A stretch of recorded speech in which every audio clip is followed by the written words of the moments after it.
halqah maghrib di Masjid Raya Baitur Rahman yang kita cintai ini.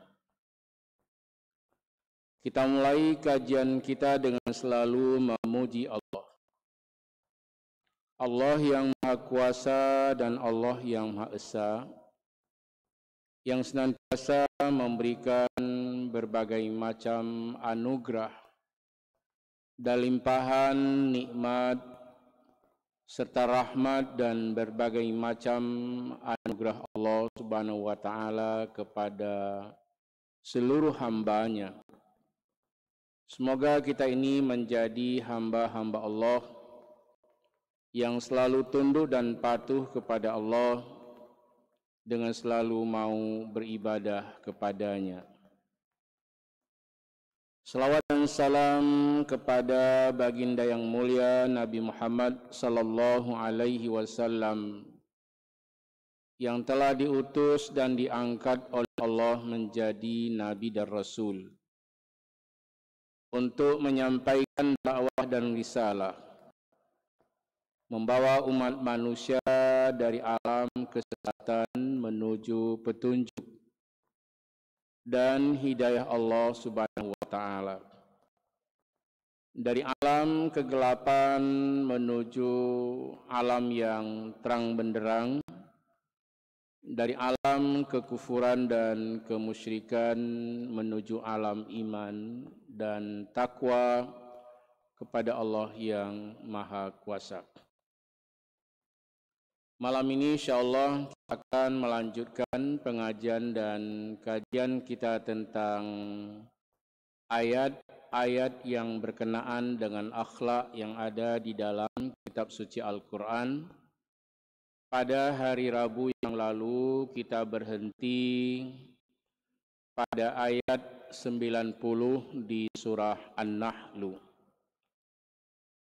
Sebelum kita lanjutkan ke ayat-ayat berikutnya, mari kita melihat, mengkaji kembali bagaimana perintah Allah Subhanahu wa taala di dalam surah An-Nahl ayat 90.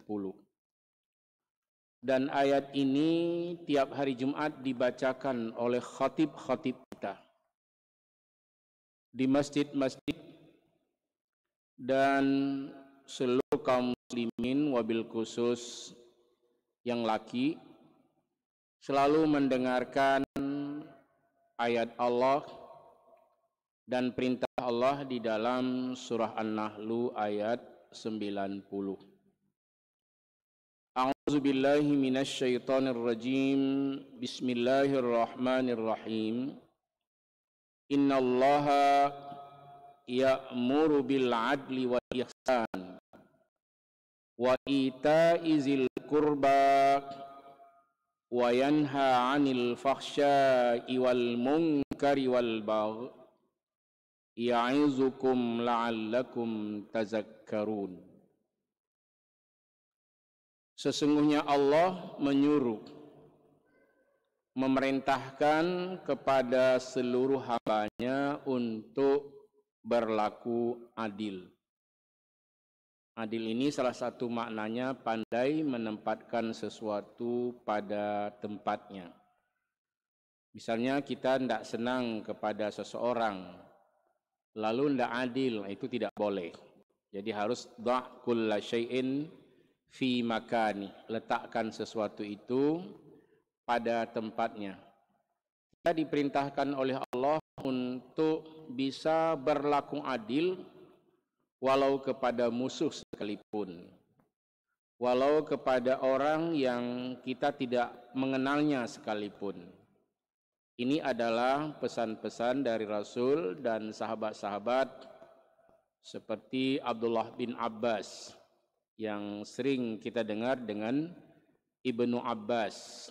Nama yang mulia adalah Abdullah bin Abbas bin Abdul Muttalib, adik sepupu dari Rasulullah sallallahu alaihi wasallam yang sangat alim bidang tafsir Al-Quran dan sangat alim bidang hukum-hukum Islam atau fiqhul Islam. Nah, itu ada sahabat-sahabat yang diakui oleh Rasul Sallallahu Alaihi Wasallam tentang ilmunya, seperti Ali bin Abi Thalib, Bahrul Ulum, lautan ilmu. Kemudian Umar bin Khattab dikenal dengan Umar Al-Faruq.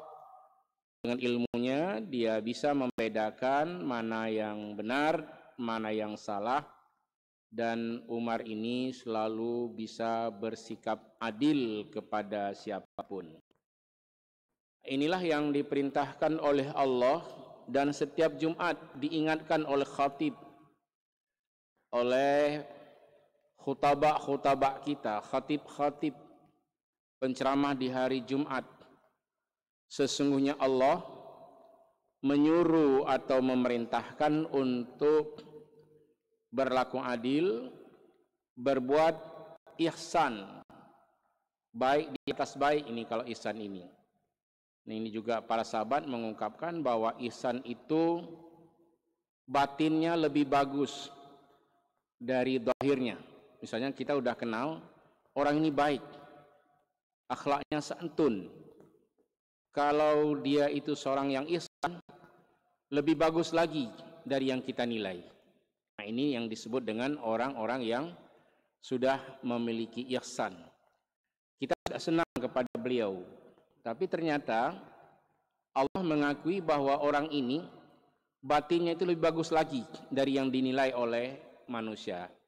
Nah, itu yang disebut dengan orang-orang yang memiliki wal ihsan, dan ihsan itu wa ita izil qurba wa yanha 'anil fahsya'i wal munkari wal baghi, dan mau memberikan kepada keluarga dekat, zil qurba, ada keponakan, ada kerabat dekat, tetangga dekat, walaupun itu bukan keluarga dekat tapi sudah zil qurba. Orang yang pertama kadang-kadang yang bisa menolong, itulah tetangga-tetangga yang baik. Allah perintahkan, berikan, tunaikan. Kalau kamu punya kemudahan, berikan sebagai rezekimu, wa ita izil qurba. Berilah dengan segala ketulusan, dengan segala keikhlasan. Jadi ini perintah Allah Subhanahu wa taala agar kita semua mau memperhatikan nasib saudara-saudara kita, kerabat, sahabat, dan juga orang-orang yang membutuhkan pertolongan, yang disebut dengan kaum du'afa. Ada hadis Nabi Rasulullah sallallahu alaihi wasallam bersabda, antum tusa'iduna bidu'ai du'afaikum. Kamu itu tertolong dengan doa-doa kaum yang lemah, kaum du'afa, orang miskin, orang fakir, yatim piatu yang pernah ditolong oleh seseorang. Tentunya orang ini berdoa, maka Rasul menyebutkan untuk kegiatan-kegiatan kamu berikutnya, antum tusa'iduna bidu'ai du'afaikum. Kamu itu tertolong dengan doa-doa dari kaum du'afa atau orang-orang yang lemah atau orang-orang yang pernah ditolong olehnya. Inilah makna jangan kikir dengan kerabat, jangan kikir dengan sahabat, jangan pelit dengan kerabat dekat, jangan kikir dengan sahabat, dengan tetangga, dan lain-lain sebagainya, karena ini adalah perintah Allah Subhanahu wa ta'ala. Wa yanha 'anil fahsya'i wal munkar, dan Allah mencegah kamu dari melakukan perbuatan keji dan mungkar. Jadi kalau ada orang yang melakukan berbagai macam kemungkaran, katanya ini takdir Allah, itu tidak benar.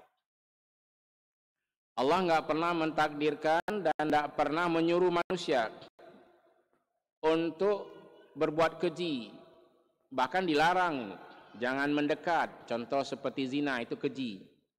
Innahu kana fahishatan wa sa'a sabila. Jadi ketika Allah menyebut wala taqrabuz zina innahu kana fahishatan wa sa'a sabila, jangan kamu mendekati zina, karena zina itu jalan yang paling buruk, jalan yang paling keji, jalan yang paling jahat, jalan yang penuh dengan maksiat. Wa yanha 'anil fahsya'i wal munkari wal bagh. Allah melarang, mencegah supaya manusia ini tidak mendekati perbuatan-perbuatan yang keji. Jangan berzina. Allah sudah memberi peluang. Allah sudah menghalalkan nikah. Maka jauhi segala kekejian, segala kemaksiatan. Allah sudah mengharamkan zina dan menggantinya dengan menghalalkan nikah. Ini untuk dianut, untuk dipatuhi, agar kita ini jangan terjerumus ke dalam dunia maksiat. Bahasa sekarang dalam dunia hitam, bergelibang dalam dunia hitam. Maka setiap minggu diingatkan, wahai orang-orang yang telah beriman, jangan engkau libatkan dirimu dalam kemaksiatan dan kekejian, dalam kemungkaran, dalam kemaksiatan, dalam berbagai macam kedurjanaan, wal baghi, dan jangan kamu ciptakan permusuhan. Nah, ini sikap yang diperintahkan oleh Allah. Pertama, berlaku adil. Yang kedua, selalu berbuat baik dan berakhlak dengan akhlak ihsan. Orang menilai kita udah bagus dia, tapi lebih bagus lagi, itu bagaimana? Nah, itu yang tidak berbasa-basi, la mujamalata fil haq, tidak berbasa-basi di dalam kebenaran, tapi tampil berakhlak mulia dan secara batin dia lebih bagus daripada zahirnya. Jangan sebaliknya. Kadang-kadang zahir penuh dengan mujamalah, penuh dengan basa-basi, tetapi batinnya Masya Allah rusak dan kotor.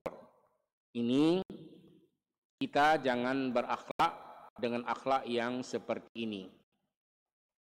Kemudian di dalam pergaulan sehari-hari jangan ciptakan permusuhan. Jangan libatkan diri dalam kekejian, dalam kemungkaran, wal baghi, dan permusuhan. Kita kadang-kadang berbicara menyakiti hati orang lain. Padahal di dalam agama itu disuruh mubasysyiran wa nazira, beri kabar gembira kepada seluruh umat manusia. Kalau dia punya kesalahan, kekurangan, kita coba berbicara. Tidak didengarkan oleh orang banyak, insya Allah dia akan mendengar dan akan memperbaikinya. Karena setiap orang yang berbuat salah punya kekurangan, ada orang yang membantu untuk meluruskannya, insya Allah dia akan mau untuk mendengarkannya. Jangan dipermalukan dia di depan umum. Nah, itu maksud dari ayat yang dianjurkan oleh Allah. Jangan ciptakan permusuhan, tapi bina persaudaraan. Wal baghi, kamu jauhkan diri dari permusuhan. Misalnya dalam pertemuan-pertemuan, bicaralah secara santun, bicara yang penuh dengan etika, bicara dengan penuh akhlak yang mulia, bertambah mulia ini orangnya. Dari biasa, dari khairun menjadi al-ihsan, menjadi lebih baik dari apa yang diperankan di alam ini, dan dia tidak membuat-buat. Tapi memang begitulah keadaannya. Ini yang disebut dengan wal ihsan. Zahirnya baik, tapi batinnya lebih baik lagi. Nah, ini yang disebut dengan al-ihsan. Dan setelah kita meninggalkan kemungkaran dan kekejian, jangan ciptakan permusuhan. Nah, jadi di Aceh ini kita masih ada kekurangan di dalam pergaulan kita. Assalamualaikum itu hanya untuk orang yang kita kenal. Belum terbiasa mengucapkan salam kepada orang yang belum kita kenal. Misalnya banyak orang-orang yang sedang duduk di sebuah menasa, balai, atau di tempat-tempat keramaian, duduk bahkan memperhatikan keadaan kita. Mengapa tidak langsung kita mengucapkan salam? Assalamualaikum. Nah, itu semua akan tergerak hatinya untuk menjawab salam dan langsung menilai bahwa tamu ini adalah orang yang berakhlak dan orang yang penuh dengan etika. Etika itu kalau ditambah dengan estetika, indah perangainya, bagus akhlaknya, bagus budi pekertinya. Jadi husnul khuluq itu bagus penampilan di segi budi pekerti dan akhlak. Ini sangat dihormati, sangat dicintai di dalam pergaulan. Artinya tidak ada sikap sombong. Kalau berbicara waqsid fi masyika waghdud min sautik inna ankaral aswati la sautul hamir. Nah, itu pesan Luqman kepada anaknya. Waqsid fi masyika, sederhanakanlah dalam berjalan. Maknanya jangan sombong, jangan menganggap orang lain hina, tapi mari waqsid fi masyika, sederhanalah kamu di dalam berjalan, dalam bersikap maksudnya. Jangan berlebihan, baik dalam berbicara, dalam bersikap, waqsid, sederhana. Coba kamu upayakan itu. Adab di dalam kamu berjalan, di dalam kamu bertingkah. Selanjutnya ketemu orang, waghdud min sautik, dan lembutkan suaramu. Inna ankaral aswati la sautul hamir. Sesungguhnya suara yang paling jelek itu adalah suara keledai. Nah, itu nasihat Luqman kepada anaknya, dan Allah memuliakan nasihat Luqman ini. Sehingga di dalam Al-Quran Allah berfirman, wa idh qala Luqman libnihi wa huwa ya'iduhu ya bunayya la tusyrik billah inna syirka la dhulmun azim. Itu ungkapan Luqman, tapi difirmankan kembali Allah, ingat, nah ini ada hambaku yang bernama Luqman. Maknanya jangan engkau lihat fisiknya. Luqman ini kan diciptakan fisiknya berkulit hitam, orangnya tidak tinggi dan sangat bijak dan sangat banyak ilmunya, sehingga ada kawannya yang bercanda, Luqman, aku lihat wajahmu dan bentuk tubuhmu hitam sekali. Luqman tidak marah, lalu menjawab, wahai saudaraku, fisik dan tubuhku engkau kan sudah mengenalnya, kenapa engkau bertanya lagi? Tapi engkau orang yang sangat dikagumi oleh teman-temanmu, dan orang yang belum mengenalmu bertanya, yang mana Luqman Hakim itu? Tapi Luqman tidak sombong. Betapapun pujian yang datang kepadanya, cacian yang datang kepadanya, walaupun dalam bentuk canda, maka disebutlah Luqman Al-Hakim, Luqman yang sangat bijak atau bijaksana. Nah, ini bisa nanti kita mengambil pelajaran. Kalau misalnya orang dengan tiba-tiba marah kepada kita tanpa sebab, kita tidak membalas kemarahannya, berarti sifat dan jiwa Luqman itu sudah ada. Inilah yang diperintahkan oleh Allah di dalam Al-Quran. Ingat itu kata-kata Luqman. Dia memberikan pelajaran kepada anaknya dengan pengetahuan dan pelajaran yang sangat bagus.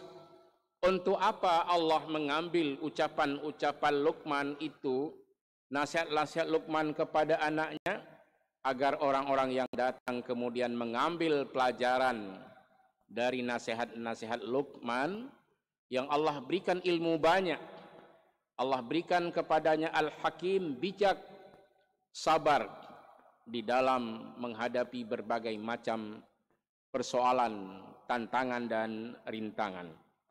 Ini kita coba belajar melihat aulia-aulia Allah dulu seperti Luqman Al-Hakim, sahabat-sahabat Rasulullah sallallahu alaihi wasallam. Abu Dzar Al-Ghifari, ketika beliau membacakan Al-Quran mendapat ejekan dan hinaan, beliau sabar dan tetap membaca Al-Quran. Nah, demikian juga pada suatu saat nanti, jika ada orang-orang yang menghinamu, mencacimu tatkala membaca ayat suci Al-Quran, bergurulah, ingatlah kenangan terhadap sahabat-sahabat dulu, para ulama-ulama dahulu, dan ini adalah pelajaran yang sangat mulia dan agung. Ya'idukum la'allakum tazakkarun. Ini pengetahuan langsung dari Allah. Allah memberikan pelajaran kepadamu.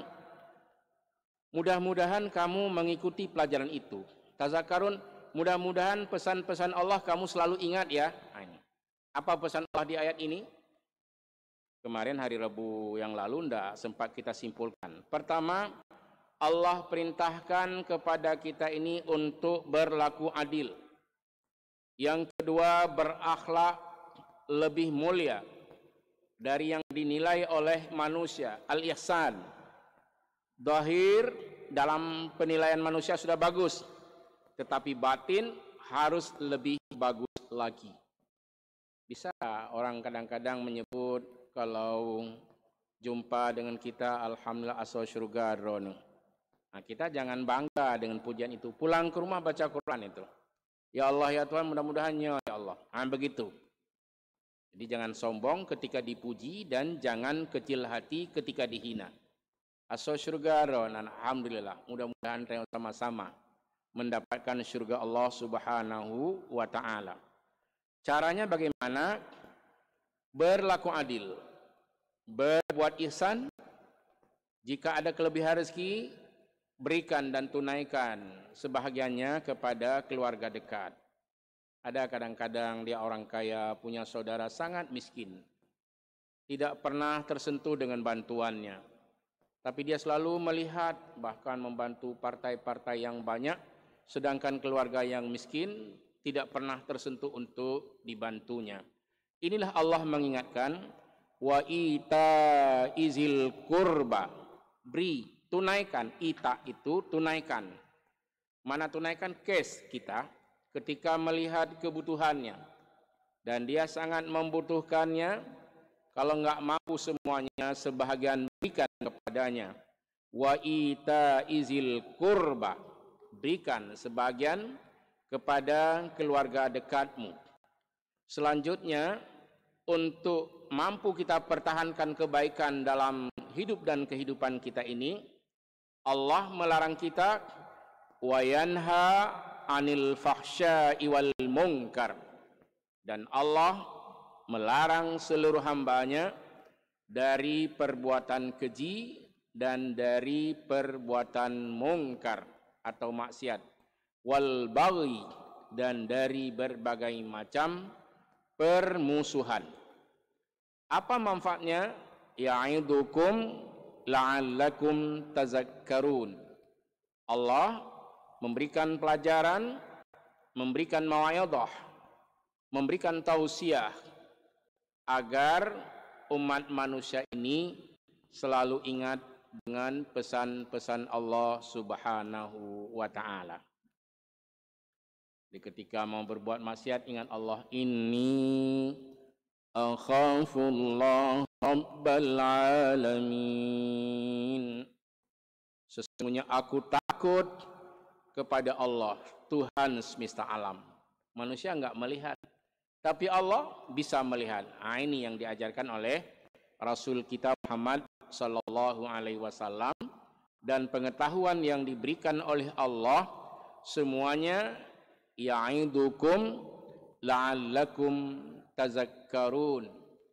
Allah memberikan pelajaran kepada kamu semua, wahai hamba-hambaku, kata Allah, la'allakum tazakkarun, semoga kamu selalu ingat dengan pesan-pesan Allah Azza wa Jalla. Nah, ini ayat berikutnya kita lihat. Ada orang kalau berjanji berbicara itu sering sekali menggunakan nama Allah. Demi Allah, itu sangat mudah keluar dari mulutnya. Apakah boleh meyakinkan orang dengan menggunakan nama Allah dengan maksud menipu? Ini dilarang oleh Allah Subhanahu wa Ta'ala. Jangan. Tidak perlu bersumpah pun. Tidak perlu bersumpah. Kecuali sudah diminta sumpah oleh hakim misalnya.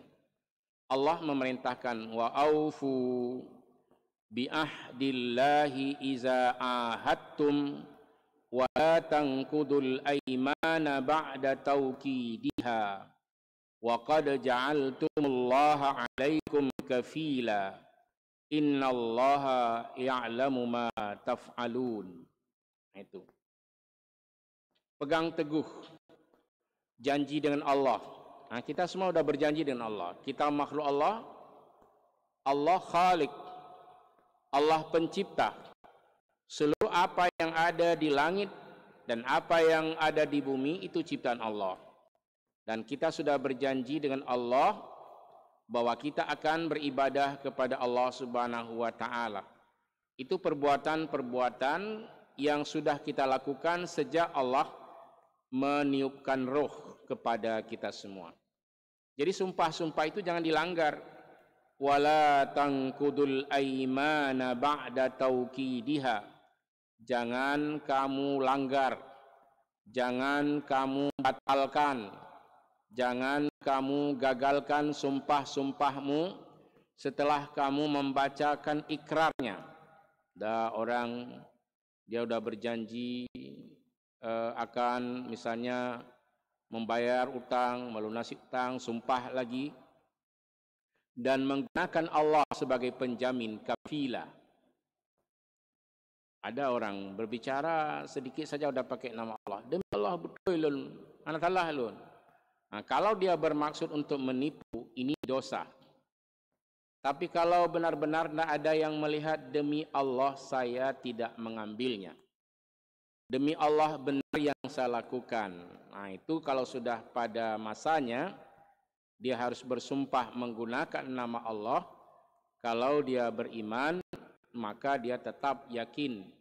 Dengan hakul yakin, dia telah menjadikan Allah sebagai penjaminnya, maka orang-orang yang beriman akan ditolong oleh Allah Subhanahu wa Ta'ala. Innallaha ya'lamu ma taf'alun. Sesungguhnya Allah mengetahui apa saja yang dilakukan oleh hamba-hambanya. Ini perintah Allah yang pertama, agar kita jangan suka bersumpah dan berbuat dosa. Di surat Al-Qalam itu disebutkan wala tuti' kulla hallafim mahin. Jangan kamu bergaul, bersahabat, ikut jejak orang yang suka bersumpah lagi suka berbuat dosa. Ada mempermain-mainkan sumpah. Belum apa-apa sudah bersumpah dengan nama Allah. Padahal dia orangnya tidak jujur, tapi menggunakan Allah sebagai kafilah, sebagai penjamin. Nah, ini ada dua kali dosa dia. Pertama, dia melakukan kebohongan, mencuri misalnya, kemudian menjadikan Allah sebagai penjaminnya, dia bersumpah dengan nama Allah, tapi ternyata dia bermaksud untuk menipu, dan ini sangat dilarang oleh Allah Subhanahu wa Ta'ala.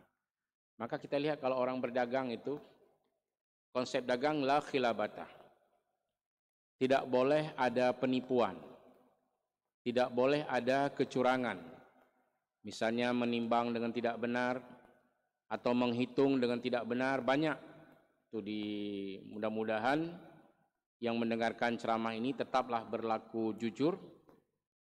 Yang jujur itulah rezeki dari Allah. Baqiyatullah khairul lakum in kuntum mu'minin. Sisa keuntungan dari Allah itulah yang lebih baik untukmu jika kamu orang-orang yang beriman. Jadi jangan di markup harga, jangan berlaku curang, jangan berlaku tidak benar, jangan menipu. Dalam dagang itu ada istilahnya la khilabata, tidak ada tipuan dan penipuan di dalamnya.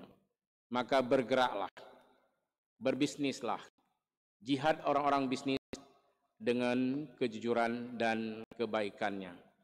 Tapi kalau berbisnis, berdagang dengan cara-cara yang curang, tunggu saja teguran-teguran dari Allah Subhanahu wa ta'ala. Kita jangan seperti ini. Wala takunu kallati naqadat ghazlaha min ba'di quwwatin ankasa tattakhizuna aymanakum dakhalan bainakum an takuna ummatun hiya arba min ummah innama yabluukumullahu bihi wala yubayyinanna lakum yaumal qiyamati ma kuntum fihi takhtalifun. Ini ada sebuah perumpamaan yang dibuat oleh Allah. Kalau ayat ini dalam ilmu tafsir atau ulumul Quran, ini jika ada mahasiswa yang mendengarnya untuk kepentingan kuliah, baik di S1, S2 atau juga di daya, ayat ini masuk ke dalam amsalul Quran.